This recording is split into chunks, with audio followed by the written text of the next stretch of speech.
বাস্তবতা শেখায় বেশি আশা মানেই বেশি কষ্ট। মানুষ যখন কাউকে খুব বেশি বিশ্বাস করে, খুব বেশি আপন ভাবে, তখনই সে সবচেয়ে বেশি ভেঙে পড়ে।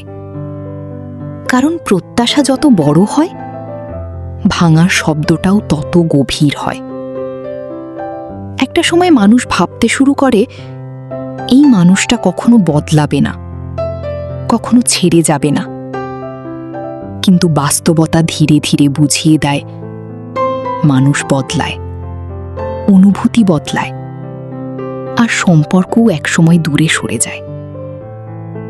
জানিস, সবচেয়ে বেশি কষ্ট দেয় অপরিচিত মানুষ না, কষ্ট দেয় সেই মানুষটা যার উপর তুমি সবচেয়ে বেশি আশা করেছিলে। তারপর একদিন মানুষ চুপ হয়ে যায়, কারণ সে শিখে যায় কম আশা করলে হৃদয়টাও কম ভাঙে।